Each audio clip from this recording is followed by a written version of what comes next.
Innalhamdulillah wassalatu wassalamu ala Rasulillah. Ini adalah pertemuan yang ke-11. Kita masih membahas bait yang ke-13, bagian perkataan penulis wa mubhamun ma fihi rawin lam yusam. Yang artinya, dan mubham itu jika ada orang yang tak disebut namanya. Pada pertemuan yang sebelumnya kita telah membahas tentang hadis mu'an'an, yaitu adalah bagian pertama dari bait ini. Kemudian bagian kedua dari bait ini membahas tentang mubham. Apa itu mubham? Mubham adalah, di sini Syekh Ali berkata mendefinisikan tentang mubham, huwa man lam yattadih ismuhu fil matni awil isnadi minar ruwati aw mimman lahum alaqatun birriwayah. Mubham adalah orang yang tidak disebutkan namanya di dalam matan atau di dalam sanad, baik dalam matan ataupun sanad, dari orang-orang yang ada hubungannya dengan periwayatan. Jika ada orang yang tidak disebut namanya, baik itu dalam matan atau dalam sanad hadis, maka itu disebut mubham, maka ia disebut orang yang mubham.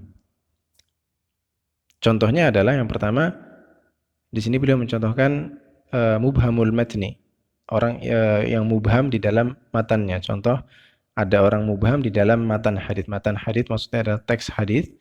Contohnya adalah hadis Ibnu Abbas radhiyallahu anhuma. Beliau berkata, Ibnu Abbas, anna rajulan, bahwasanya seseorang berkata, ya Rasulullah, wahai Rasulullah sallallahu alaihi wasallam, al-hajju kulla 'am, bagaimana dengan haji setiap tahun? Dalam hadis ini ada penyebutan seseorang. Seseorang ini tidak disebutkan namanya. Siapa orang yang bertanya kepada Rasul ini? Oleh karenanya berarti orang ini disebut mubham. Istilah orang yang tidak disebut namanya ini disebut mubham dalam ilmu hadis. Maka di sini seseorang tersebut tidak disebut namanya, disebut mubham. Tetapi setelah kita telusuri di riwayat yang lain, dalam sanad hadis yang lain, ternyata orang yang bertanya tersebut adalah Aqra ibnu Habis. Tapi dalam riwayat yang ini mubham, tidak disebutkan namanya. Kemudian contoh kedua yang beliau bawakan adalah mubham dalam sanad. Orang yang mubham di dalam sanad hadis tersebut. Yaitu contohnya hadis Rafi' bin Khadij dari paman beliau. Beliau meriwayatkan larangan Rasulullah SAW terhadap mukhabarah. Mukhabarah adalah jenis kerjasama dalam pertanian yang menguntungkan sebelah pihak. Maka Rasulullah SAW melarang hal tersebut.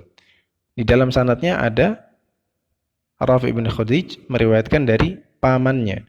Siapa pamannya namanya? Tidak disebutkan dalam sanad tersebut. Dari pamannya, begitu saja. Oleh karenanya, karena tidak disebutkan namanya, maka ini adalah mubham. Berarti paman beliau itu mubham.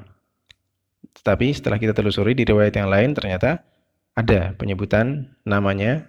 Nama paman Rafi' bin Khadij yang meriwayatkan hadis ini adalah Zahir ibnu Rafi'. Intinya mubham adalah, kesimpulannya, mubham adalah orang yang tidak disebutkan namanya, baik itu di dalam matan ataupun di dalam sanad hadis. Demikian pembahasan mubham dalam kitab At-Ta'liqatul Athariyah 'ala al-Manzumatil Baiquniyah, wa sallallahu ala nabiyyina Muhammad, wa akhiru da'wana alhamdulillahi rabbil alamin.